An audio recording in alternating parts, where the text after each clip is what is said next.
सी language का परिचय। इस यूनिट में यूजर्स एम्बेडेड एप्लीकेशन विकास के इन सब पहलुओं के बारे में सीखेंगे। कैरेक्टर सेट, वेरिएबल्स तथा identifiers, built in data types, variable definition, compilation arithmetic operators तथा एक्सप्रेशंस, कॉन्स्टेंट्स तथा literals, simple assignments statement, basic statements, simple C programs. C language का इतिहास। सी लैंग्वेज का आविष्कार और इसका पहला उपयोग डेनिस रिची ने DEC PDP 11 कंप्यूटर पर किया था, जो DEC PDP 11 Unix operating system पर आधारित था। सी लैंग्वेज कंप्यूटर की एक पुरानी लैंग्वेज BCPL के विकास प्रक्रिया का परिणाम है। BCPL का विकास मार्टिन रिचर्ड्स ने किया था और इसने बी भाषा को प्रभावित किया, जिसका आविष्कार केन थॉमसन ने किया था।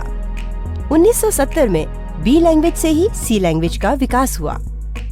इस स्थिति में परिवर्तन हेतु ANSI ने 1983 के प्रारंभ में सी के लिए मानक निर्धारित करने हेतु एक समिति का गठन किया, जिसे 1987 में लागू किया गया।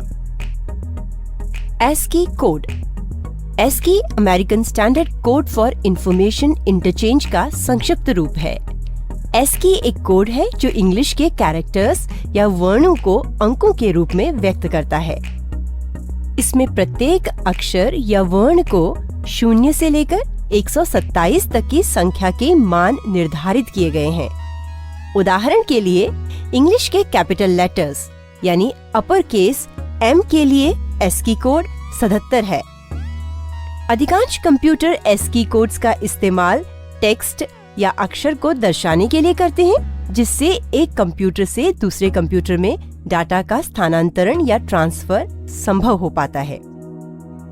ASCII फॉर्मेट में संग्रहित टेक्स्ट फाइल्स को ASCII फाइल्स कहते हैं। सामान्यतः टेक्स्ट एडिटर्स तथा वर्ड प्रोसेसर्स ASCII फॉर्मेट में डाटा को स्टोर करने में सक्षम होते हैं।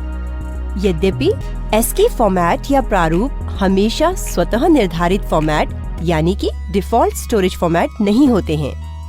अधिकांश डाटा फाइल्स, विशेषकर यदि उनमें संख्यात्मक डाटा हो, को ASCII फॉर्मेट में स्टोर नहीं किया जाता है। एग्जीक्यूटेबल प्रोग्राम्स को ASCII फॉर्मेट में कभी भी स्टोर नहीं किया जाता है। स्टैंडर्ड यानी कि मानक ASCII कैरेक्टर सेट प्रत्येक कैरेक्टर के लिए मात्र 7 बिट्स का उपयोग करते हैं। अनेक प्रकार के बड़े कैरेक्टर सेट भी हैं जो कि 8 बिट्स का प्रयोग करते हैं, जिनसे उन्हें 128 अतिरिक्त कैरेक्टर्स प्राप्त होते हैं। अतिरिक्त कैरेक्टर सेट्स का उपयोग गैर इंग्लिश कैरेक्टर, ग्राफिक सिंबल्स और मैथमेटिकल सिंबल्स को प्रदर्शित करने के लिए होता है। कैरेक्टर सेट क्या है?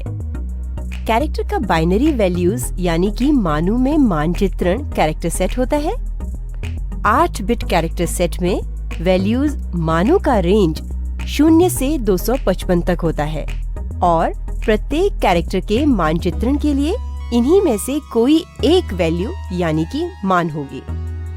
इसका अर्थ है यदि यूजर या उपयोगकर्ता का कंप्यूटर टर्मिनल एक खास कैरेक्टर सेट को सपोर्ट करता है, तो जब भी वह किसी खास की या की समूह को प्रेस करता है तो उसी के अनुरूप कैरेक्टर परिणाम में प्राप्त होगा। ASCII character set. ASCII character table यानी कि सारणी यहाँ दिखाया गया है। C character set. ये वो कैरेक्टर्स हैं जिन्हें C पहचानता है। लेटर्स, वर्ण या अक्षर अपर केस तथा लोअर केस। बड़े अक्षर या वर्ण capital A, B, C, D, E इत्यादि। छोटे अक्षर अथवा वर्ण lower A, B, C, D, E इत्यादि। अंक डिजिट्स 0, 1, 2, 3 इत्यादि। विशिष्ट कैरेक्टर्स पंक्चुएशन एवं अन्य। स्पेस यानी कि ब्लैंक भी कहते हैं। वेरिएबल्स यानी कि चर। वेरिएबल चर यूजर के कंप्यूटर में नामांकित डाटा स्टोरेज लोकेशन होता है। वेरिएबल या चर के नाम का प्रोग्राम में उपयोग करके यूजर्स उसमें स्टोर्ड डाटा की ओर इंगित करता है। उदाहरणतः एज बराबर 10 का तात्पर्य है एज का मान 10 है। एज बराबर 20 का तात्पर्य है एज का मान 20 है। इस प्रकार ऊपर के उदाहरण में एज का मान 10 से 20 हो गया, इसलिए एज को एक चर या वेरिएबल कह सकते हैं। आइडेंटिफायर सी में जो नाम वेरिएबल्स, फंक्शंस, लेबल्स तथा अन्य यूजर परिभाषित ऑब्जेक्ट्स को दिए गए नामों को इंगित यानी कि आइडेंटिफाई करते हैं, उन नामों को आइडेंटिफायर्स कहते हैं। सी में आइडेंटिफायर्स की लंबाई एक कैरेक्टर से लेकर कई कैरेक्टर्स तक की हो सकती है। अधिकांश स्थिति में प्रथम कैरेक्टर को आवश्यक रूप से एक अक्षर या अंडरस्कोर होना चाहिए तथा आगे के कैरेक्टर्स अक्षर, अंक या अंडरस्कोर में से कुछ भी हो सकता है। आइडेंटिफायर्स का उपयोग बृहद रूप से सभी इंफॉर्मेशन प्रोसेसिंग सिस्टम्स में होता है। इन अवयवों या कैरेक्टर्स का नामांकन इन्हें इंगित करने यानी कि पता लगाने को संभव बनाता है और यह किसी भी सांकेतिक प्रोसेसिंग के लिए आवश्यक है।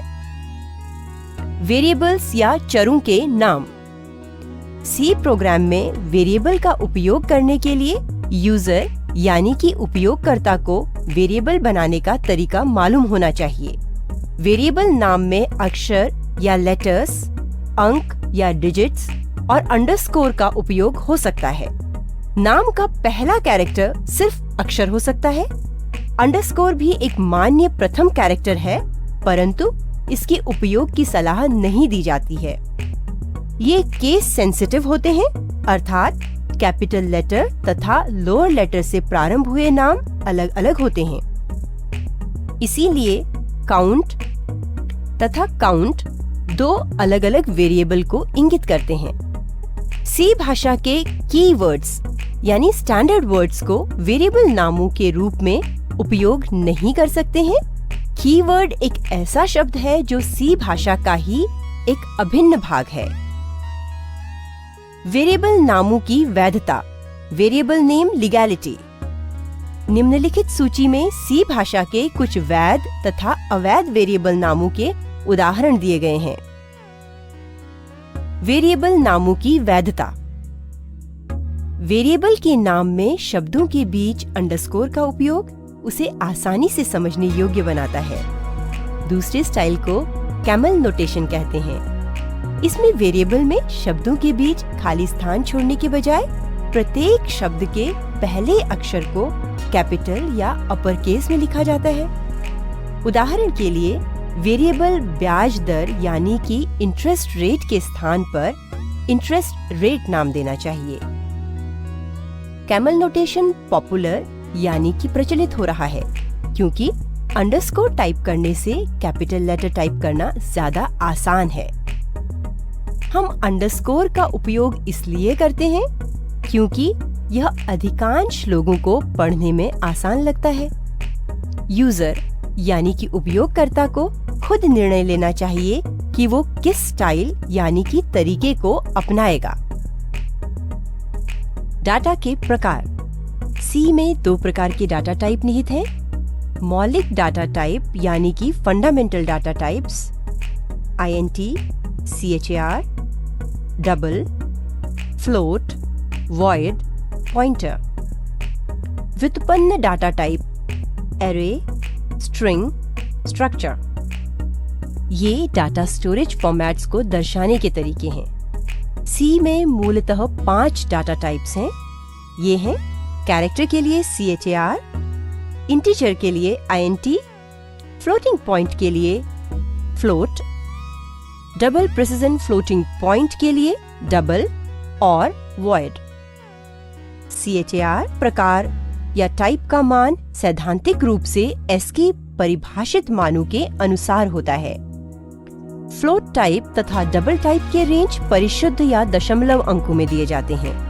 टाइप फ्लोट और डबल के परिमाण फ्लोटिंग पॉइंट डाटा को व्यक्त करने के तरीकों पर निर्भर करते हैं। टाइप वॉइड का उपयोग स्पष्ट रूप से किसी फंक्शन के कोई भी परिणाम न देने की दशा में होता है। फंडामेंटल डाटा टाइप्स वॉइड उन डाटा को दर्शाने के लिए उपयोग किया जाता है जो कोई परिणाम नहीं देते। वॉइड का उपयोग एक वेरिएबल को परिभाषित करने के लिए नहीं कर सकते हैं। सी भाषा में वॉइड का कोई साइज या माप नहीं होता है, अतः यदि किसी वेरिएबल को यदि कोई वॉइड टाइप घोषित या डिक्लेयर करना चाहता हो तो कंपाइलर को पता नहीं चल पाएगा कि उसके लिए कितनी मेमोरी निर्धारित की जाए।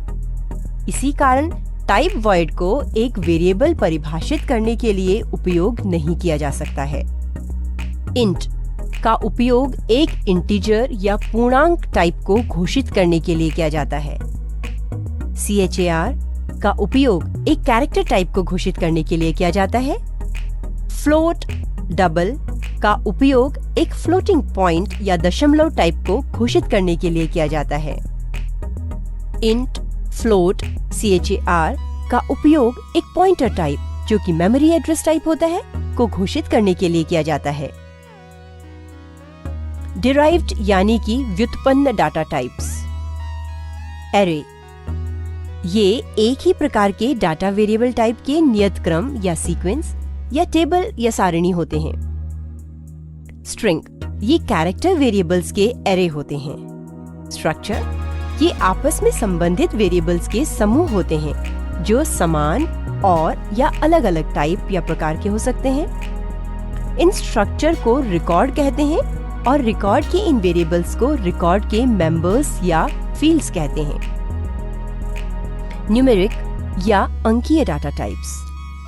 सी कई प्रकार के न्यूमेरिक या अंकीय वेरिएबल उपलब्ध कराता है।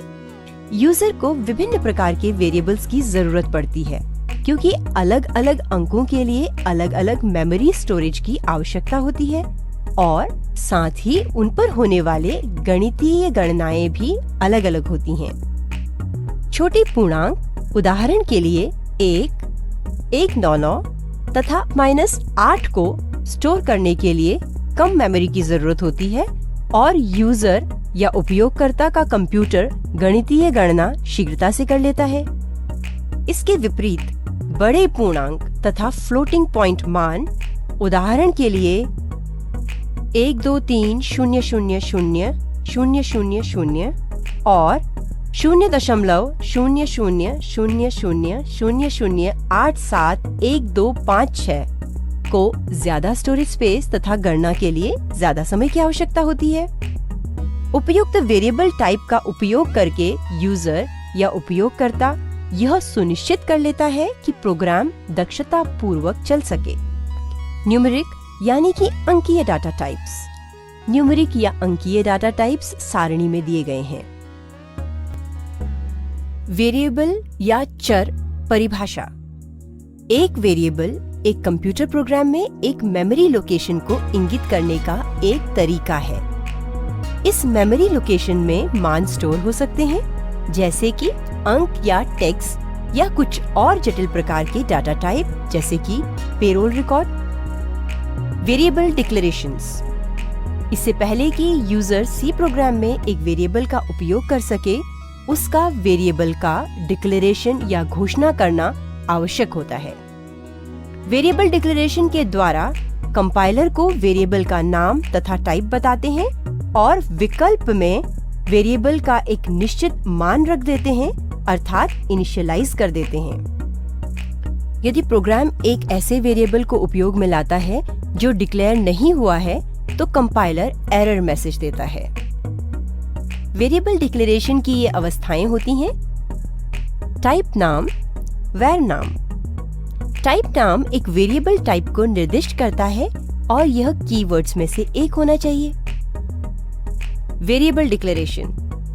डिक्लेरेशन के अनुसार var नाम एक वेरिएबल नाम है जिसे पहले बताए हुए नियमों के अनुसार घोषित किया जाना चाहिए। यूजर एक ही टाइप के कई वेरिएबल्स को एक ही लाइन अथवा पंक्ति में कॉमा लगाकर एक साथ डिक्लेयर या घोषित कर सकता है। Variable declarations. Character variables. Character एक एकांकी अक्षर, अंक, विराम चिन्ह या अन्य प्रकार के ऐसे ही संकेत हो सकते हैं। एक स्ट्रिंग में कैरेक्टर्स का कोई भी क्रम हो सकता है। स्ट्रिंग्स के उपयोग टेक्स्ट डाटा को स्टोर करने के लिए किया जाता है। जिसमें अक्षर, अंक, विराम चिन्ह या अन्य चिन्ह हो सकते हैं। अन्य वेरिएबल्स की ही तरह कैरेक्टर वेरिएबल्स को उपयोग करने से पहले यूजर को उसे डिक्लेयर करना आवश्यक है। साथ ही वह उस char टाइप वेरिएबल को उसी समय इनिशियलाइज भी कर सकता है। इंटीजर, फ्लोट तथा डबल डिक्लेरेशंस। किसी वेरिएबल को फ्लोट में डिक्लेयर करने के लिए लिखे सिंटैक्स का अनुसरण करें। डबल एक दोहरी परिशुद्धता फ्लोटिंग पॉइंट वैल्यू होती है। किसी वेरिएबल को डबल में डिक्लेयर करने के लिए लिखे सिंटैक्स का अनुसरण करें। एक्सप्रेशन तथा ऑपरेटर्स वे चिन्ह या संकेत जो सी प्रोग्राम में तार्किक और गणितीय गणनाओं के लिए उपयोग में लाए जाते हैं सी ऑपरेटर्स कहलाते हैं। ये सी ऑपरेटर्स कॉन्स्टेंट्स तथा वेरिएबल्स को आपस में जोड़ते हुए एक्सप्रेशन बनाते हैं। ऑपरेटर्स फंक्शंस, कॉन्स्टेंट्स और वेरिएबल्स मिलकर एक्सप्रेशन बनाते हैं। एक्सप्रेशन a जमा b गुणा 5 पर विचार करने पर हम पाते हैं कि जमा गुणा ऑपरेटर्स हैं, a तथा b वेरिएबल्स हैं, 5 कॉन्स्टेंट्स है तथा a जमा b गुणा 5 एक एक्सप्रेशन है। सी ऑपरेटर्स के प्रकार। सी भाषा कई प्रकार के ऑपरेटर्स उपलब्ध कराती है।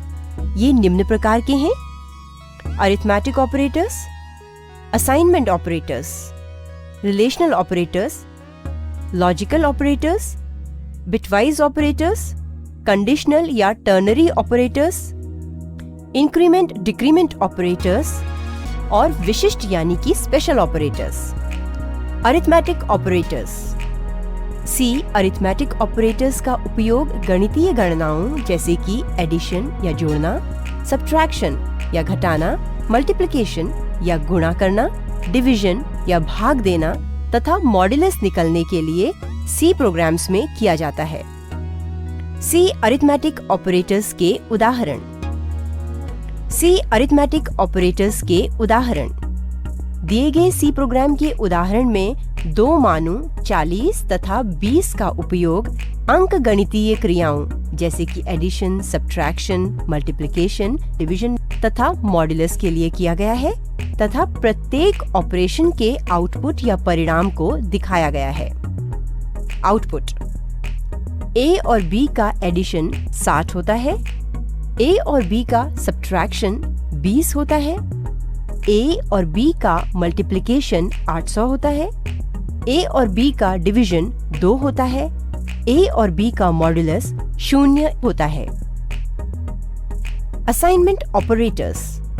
सी प्रोग्राम में वेरिएबल्स के मान असाइनमेंट ऑपरेटर्स के द्वारा नियत किए जाते हैं। उदाहरण के लिए यदि वैल्यू 10 को एक वेरिएबल सम के लिए नियत करता है तो इसे इस प्रकार से नियत करेंगे: सम बराबर 10 सेमीकोलन।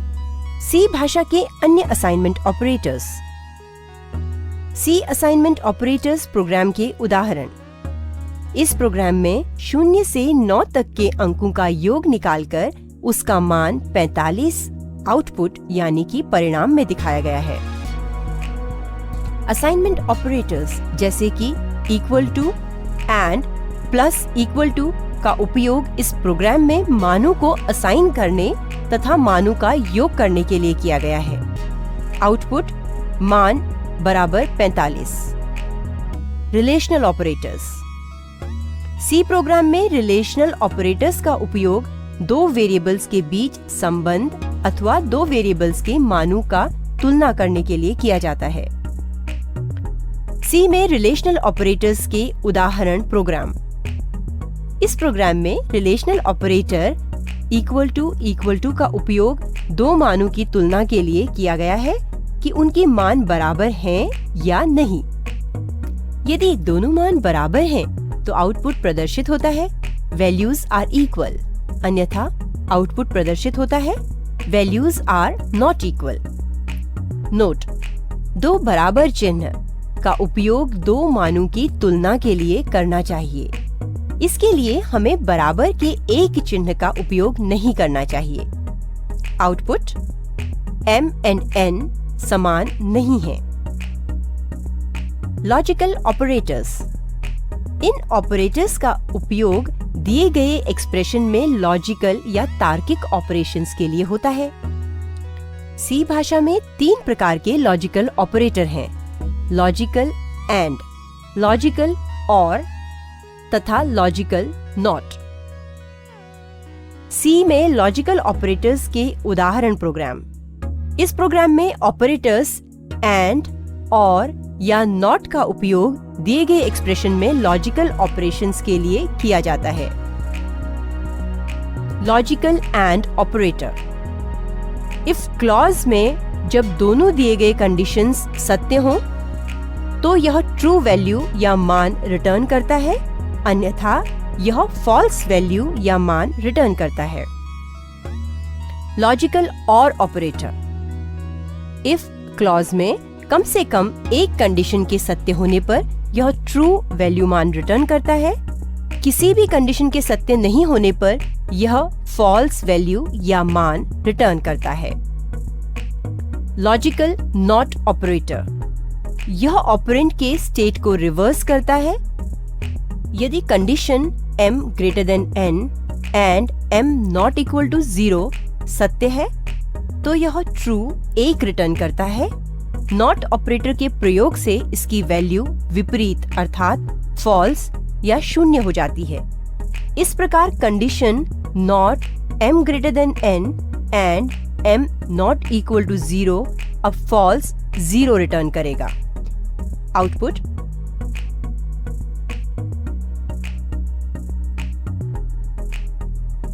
Bitwise operators. इन ऑपरेटर्स का प्रयोग बिटवाइज 0-1 ऑपरेशंस के लिए किया जाता है।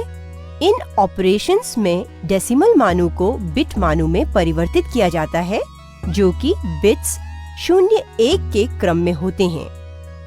इन बिट्स में बिटवाइज ऑपरेटर्स प्रयुक्त होते हैं। सी भाषा के बिटवाइज ऑपरेटर्स एंड, बिटवाइज और, bitwise not, XOR, left shift यानी बाईं ओर खिसकना, राइट शिफ्ट यानी दाईं ओर खिसकना होते हैं। बिटवाइज ऑपरेटर्स x बराबर 40 तथा y बराबर 80 मानों पर विचार करें। ये इनकी बाइनरी वैल्यूज हैं। x तथा y के लिए सभी bitwise operations. Note, bitwise not binary में 40 का मान है, अतः बिटवाइज नॉट ऑपरेशन में सभी शून्य को 1 में बदल दिया जाता है और 1 को 0 में बदल दिया जाता है। Bitwise less than left shift तथा greater than right shift. Left shift operation x less than 1 में 1 का अर्थ है बिट्स एक स्थान बाईं ओर शिफ्ट हो जाएंगी। यदि हम x लेस देन 2 का प्रयोग करते हैं तो इसका तात्पर्य है बिट्स 2 स्थान बाईं ओर शिफ्ट हो जाएंगी। सी में बिटवाइज ऑपरेटर्स प्रोग्राम के उदाहरण। उपरोक्त उदाहरण प्रोग्राम में बिटवाइज ऑपरेशंस का उपयोग हुआ है और इसके आउटपुट या परिणाम को डेसिमल फॉर्मेट दशमलव प्रारूप में प्रदर्शित किया गया है। Output and underscore OPR value 0 के बराबर है और अंडरस्कोर OPR वैल्यू 120 के बराबर है। नॉट अंडरस्कोर OPR वैल्यू -41 के बराबर है। XOR अंडरस्कोर OPR वैल्यू 120 के बराबर है। लेफ्ट अंडरस्कोर शिफ्ट वैल्यू 80 के बराबर है।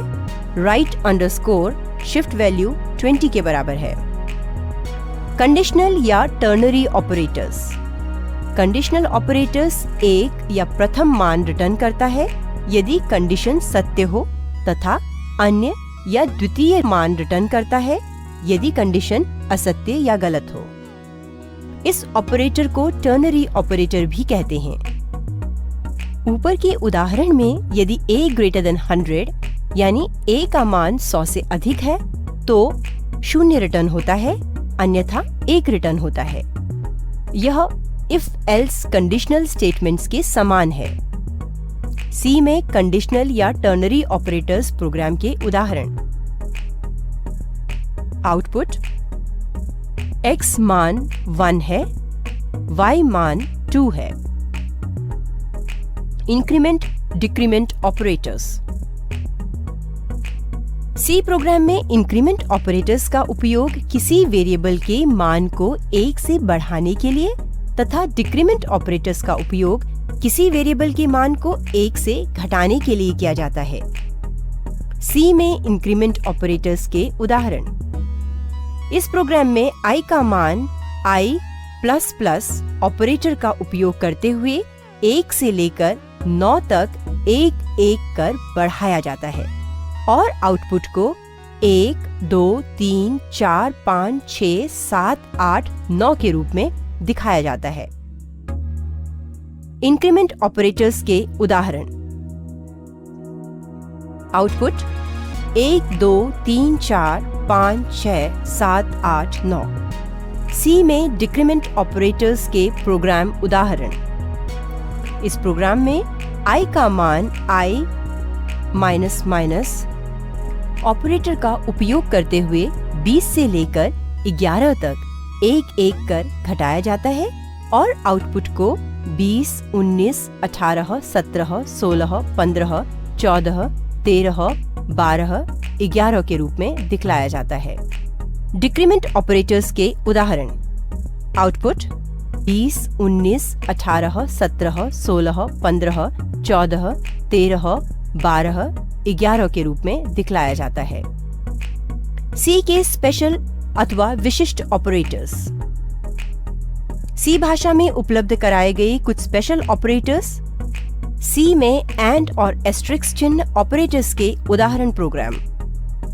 उदाहरण के लिए एंड चिन्ह का उपयोग वेरिएबल का एड्रेस प्राप्त करने के लिए किया जाता है और एस्ट्रिक्स चिन्ह का उपयोग उस वेरिएबल का मान प्राप्त करने के लिए किया जाता है जिस वेरिएबल को पॉइंटर पॉइंट कर रहा हो। पॉइंटर के बारे में विस्तृत जानकारी हेतु कृपया सी पॉइंटर विषय का अध्ययन करें। Output 50।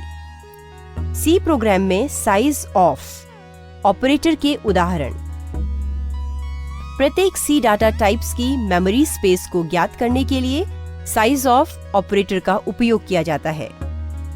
Output int data type 4 का storage size, char data type 1 का storage size, float data type 4 का storage size, double data type 8 का स्टोरेज साइज। कॉन्स्टेंट्स। वेरिएबल की तरह ही एक कांस्टेंट एक डाटा स्टोरेज लोकेशन है जो यूजर प्रोग्राम में उपयोग किया जाता है।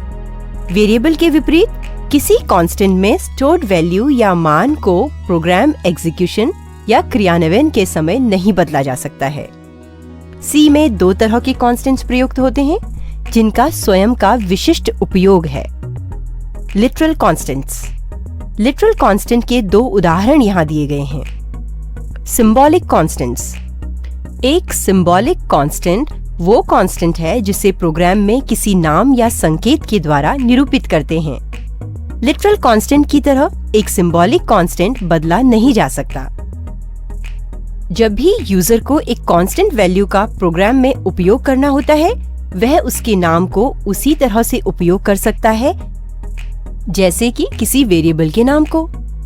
सिंबॉलिक कांस्टेंट के वास्तविक वैल्यू या मान को एक ही बार एंटर करने की जरूरत होती है जब इसे पहली बार परिभाषित कर रहे होते हैं। सिंबॉलिक कांस्टेंट्स का लिटरल कांस्टेंट्स की तुलना में 2 महत्वपूर्ण फायदे हैं। मान लीजिए कि यूजर एक प्रोग्राम लिखता है जो कई तरह के ज्योमेट्रिकल कैलकुलेशंस या ज्यामितीय गणनाएं क्रियान्वित करता है।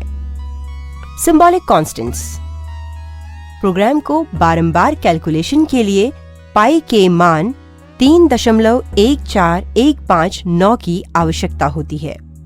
पाई का मान एक कांस्टेंट है।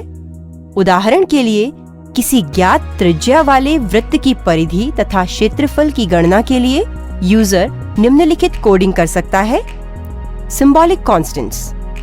एस्टेरिस्क चिन्ह सी में एक मल्टीप्लिकेशन ऑपरेटर है।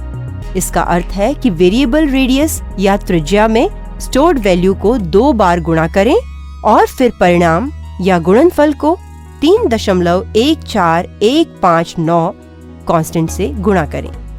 अंत में इस प्राप्त परिणाम को वेरिएबल सरकमफ्रेंस में असाइन करें।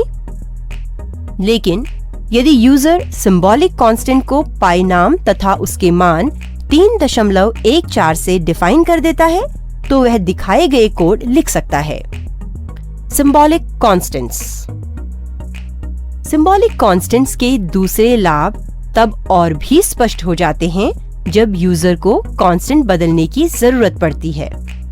पिछले उदाहरण के संदर्भ में ही हम ये मान लें कि यूजर ज्यादा एक्यूरेसी के लिए प्रोग्राम में पाई का मान ज्यादा दशमलव मान तक लेना चाहता है।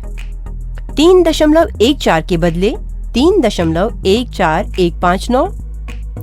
यदि यूजर ने पाई के लिए लिटरल कांस्टेंट को उपयोग किया होता तो उसे संपूर्ण सोर्स कोड को देखना होता और हर एक स्थान पर मान को 3.14 से 3.14159 में परिवर्तित करना पड़ता।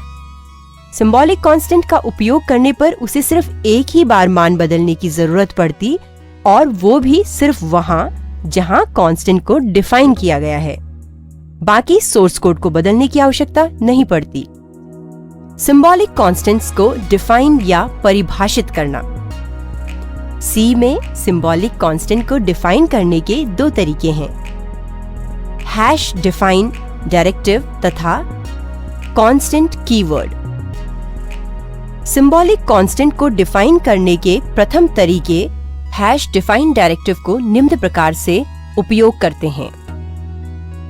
इससे एक कांस्टेंट कॉन्स्ट नेम कैपिटल में लिटरल वैल्यू के साथ डिफाइन हो जाता है।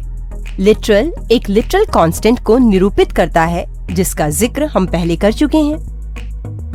कॉन्स्ट नेम डिफाइन करने के लिए उन्हीं नियमों को लागू किया जाता है जो वेरिएबल नामों के लिए पहले ही बताए जा चुके हैं।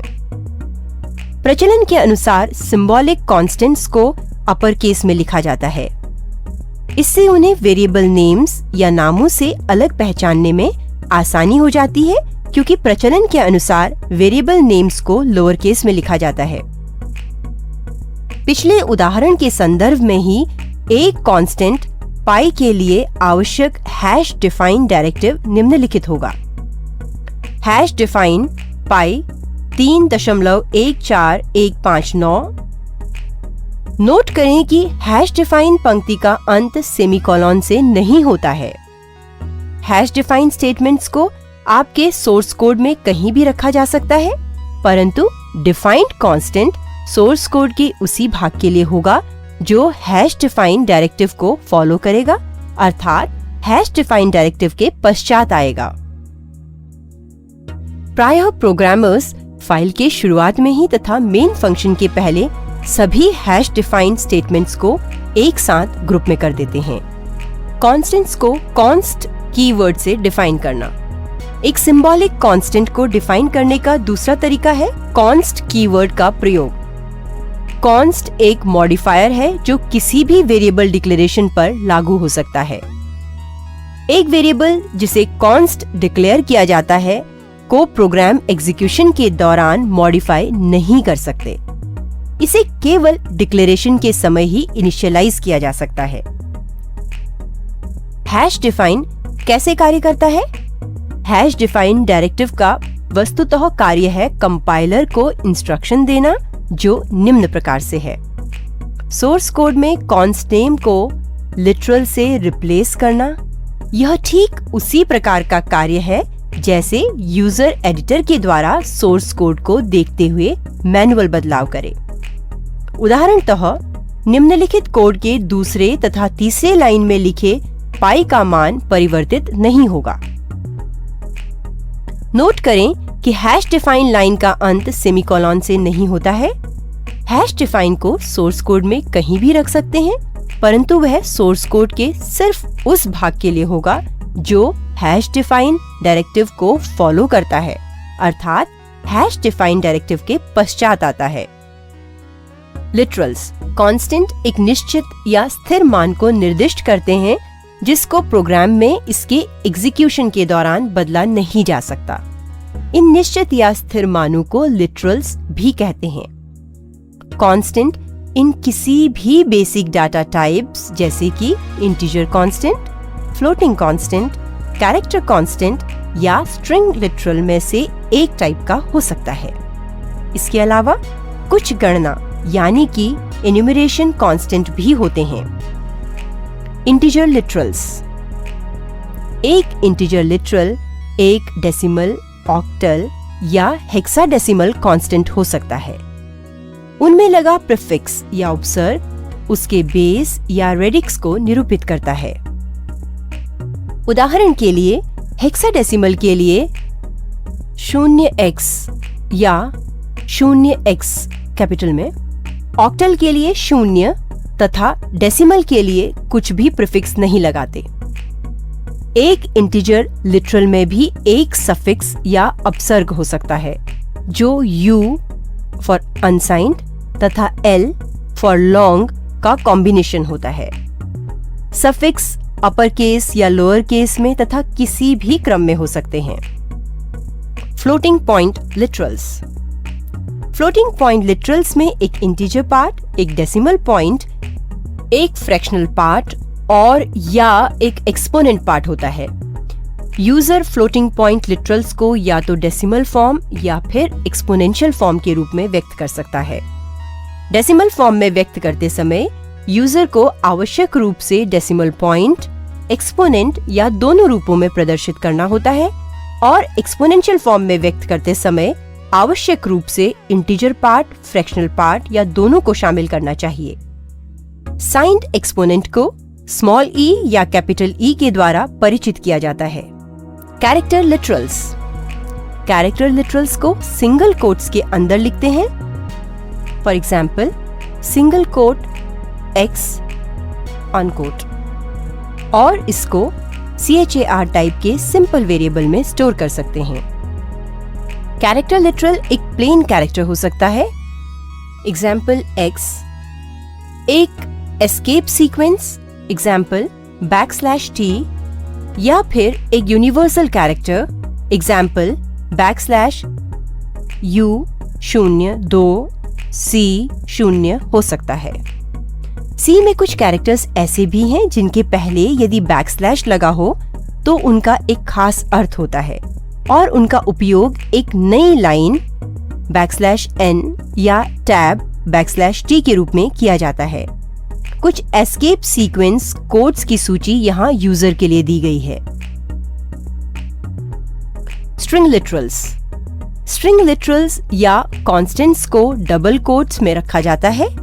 एक स्ट्रिंग में कैरेक्टर लिटरल्स के ही समान कैरेक्टर्स होते हैं जैसे कि प्लेन कैरेक्टर्स, एस्केप सीक्वेंसेस तथा यूनिवर्सल कैरेक्टर्स। यूजर्स एक लंबी लाइन को स्ट्रिंग लिटरल्स और व्हाइट स्पेसेस के द्वारा उनको अलग अलग करते हुए कई लाइनों में विभक्त कर सकते हैं। स्टेटमेंट्स। एक स्टेटमेंट एक पूर्ण निर्देश होता है जो कंप्यूटर को किसी टास्क को पूरा करने के लिए निर्दिष्ट किया जाता है। C में प्रत्येक स्टेटमेंट को एक अलग पंक्ति में लिखा जाता है, हालांकि कुछ स्टेटमेंट्स कई पंक्तियों में भी हो सकते हैं। #define और #include को छोड़कर C स्टेटमेंट्स हमेशा सेमीकोलन पर समाप्त होते हैं। स्टेटमेंट्स तथा व्हाइट स्पेस। यूजर के सोर्स कोड में व्हाइट स्पेस का अर्थ है खाली स्थान, ब्लैंक स्पेसेस, टैब्स और खाली लाइनें या ब्लैंक लाइंस इत्यादि। C compiler white space sensitive नहीं होता है। जब कोई कंपाइलर यूजर के सोर्स कोड में एक स्टेटमेंट को पढ़ता है तो वह उसमें सिर्फ स्टेटमेंट के कैरेक्टर्स और टर्मिनेटिंग सेमीकोलन को ढूंढता है, लेकिन वह व्हाइट स्पेस को नकार देता है। Simple assignments statement. इससे यूजर को सोर्स कोड के प्रारूप बनाने में बहुत लचीलापन मिल जाता है। एक स्टैंडर्ड स्कीम के अधीन प्रोग्राम में प्रयुक्त वेरिएबल तथा ऑपरेटर के साथ एक स्टेटमेंट एक पंक्ति में ही लिखना चाहिए। Basic input output statements. Basic input और output functions getchar, putchar, gets, puts, scanf और printf हैं। पहले दो फंक्शंस getChar और putChar का उपयोग सिंगल कैरेक्टर को ट्रांसफर करने के लिए किया जाता है। अगले दो फंक्शंस gets और puts का उपयोग स्ट्रिंग्स के इनपुट और आउटपुट के लिए तथा अंतिम दो फंक्शंस scanf और printf का उपयोग सिंगल कैरेक्टर, न्यूमेरिकल वैल्यूज और स्ट्रिंग्स को ट्रांसफर करने के लिए किया जाता है। getChar function. getChar फंक्शन का उपयोग कीबोर्ड से एक समय में एक कैरेक्टर पढ़ने के लिए किया जाता है। सिंटैक्स: ch बराबर getChar सेमीकोलन, जहां ch एक char टाइप का वेरिएबल है। जब इस फंक्शन को एग्जीक्यूट किया जाता है तब कंप्यूटर कीबोर्ड से किसी की, माना कि m की के प्रेस होने का इंतजार करता है। जब एंटर की प्रेस किया जाता है तब उसके वैल्यू या मान m को वेरिएबल ch को असाइन कर देता है। putChar function. putChar फंक्शन का उपयोग एक बार में एक कैरेक्टर को मॉनिटर पर दिखलाने के लिए किया जाता है। कंप्यूटर स्क्रीन या मॉनिटर पर वेरिएबल ch के कैरेक्टर वैल्यू को डिस्प्ले करता है तथा स्क्रीन या मॉनिटर पर कैपिटल M दिखता है। gets function. gets फंक्शन का प्रयोग कैरेक्टर्स के स्ट्रिंग को व्हाइट स्पेस समेत पढ़ने के लिए किया जाता है। याद रखें कि एक स्ट्रिंग में व्हाइट स्पेसेस को scanf के साथ %s फॉर्मेट स्पेसिफायर के द्वारा नहीं पढ़ा जा सकता है। जब ये फंक्शन एग्जीक्यूट होता है तब कंप्यूटर स्ट्रिंग के एंटर होने का इंतजार करता है। puts function. puts फंक्शन का प्रयोग स्ट्रिंग्स को स्क्रीन या मॉनिटर पर डिस्प्ले कराने के लिए होता है। Output: welcome to Wikipedia. scanf function. जिस प्रकार सारे प्रोग्राम आउटपुट को स्क्रीन पर दिखाना चाहते हैं, ठीक उसी प्रकार वे डाटा की एंट्री भी कीबोर्ड से कराना चाहते हैं। कीबोर्ड से किसी न्यूमेरिक डाटा को पढ़ने के लिए सर्वाधिक रूप से scanf लाइब्रेरी फंक्शन का प्रयोग किया जाता है। निर्धारित फॉर्मेट या प्रारूप के अनुसार scanf फंक्शन कीबोर्ड से इनपुट डाटा पढ़ता है और इनपुट डाटा को एक या एक से अधिक वेरिएबल को असाइन करता है। उदाहरण के लिए, स्टेटमेंट कीबोर्ड से एंटर किए गए डेसिमल इंटीजर को पढ़ता है और इसे इंटीजर वेरिएबल को असाइन करता है, जैसा कि यहाँ दिखाया गया है। scanf फंक्शन % बताता है कि किस कन्वर्जन स्पेसिफिकेशन को फॉलो किया गया है। d डाटा टाइप को बतलाता है और निर्देश देता है कि संख्या को एक इंटीजर की तरह पढ़ा जाना चाहिए। एंड तथा c यूनरी ऑपरेटर हैं जो उसके बाद प्रयुक्त होने वाले वेरिएबल का मेमोरी एड्रेस बताता है। यूजर इन ऑपरेटर्स तथा इससे संबंधित ऑपरेटर एस्ट्रिक्स के बारे में विस्तार से इस कोर्स के सेक्शन पॉइंटर्स में पढ़ेंगे। इसी प्रकार अग्रलिखित स्टेटमेंट कीबोर्ड से एक फ्लोटिंग पॉइंट वैल्यू को पढ़ता है और इसे वेरिएबल रेट को असाइन करता है। f डाटा टाइप को दर्शाता है और बताता है कि नंबर को एक फ्लोट की तरह पढ़ा जाए। printf function.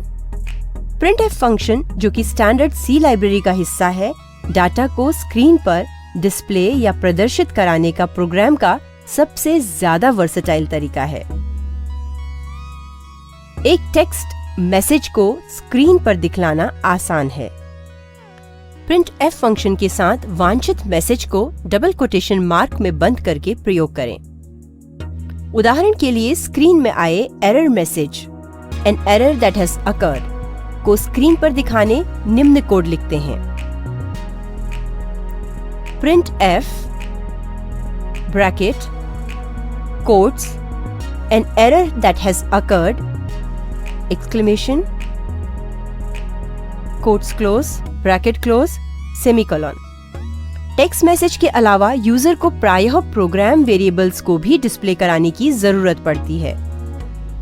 सिर्फ मैसेज को डिस्प्ले कराने के मुकाबले यह कुछ ज्यादा जटिल होता है।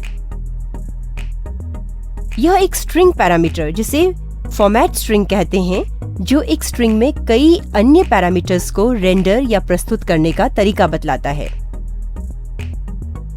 उदाहरण के लिए मान लें कि यूजर न्यूमेरिक वेरिएबल x का मान कुछ टेक्स्ट के साथ स्क्रीन पर डिस्प्ले करना चाहता है। printf इस प्रकार से प्राप्त स्क्रीन डिस्प्ले यह मानते हुए कि x का मान 12 है, निम्न को दिखलाएगा। The value of x is 12। इस उदाहरण में printf को 2 आर्ग्यूमेंट पास किए गए हैं। पहले आर्ग्यूमेंट को डबल कोटेशन मार्क्स में बंद किया गया है और इसे फॉर्मेट स्ट्रिंग कहते हैं।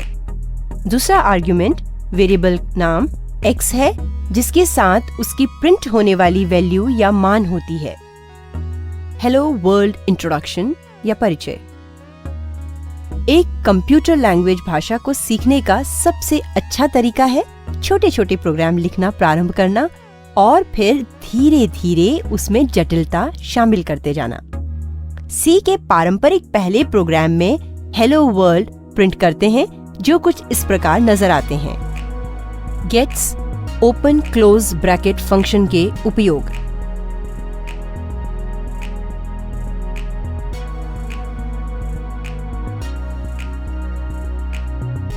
दो इंटीजर पूर्णांक संख्याओं को गुणा करने के प्रोग्राम का उदाहरण।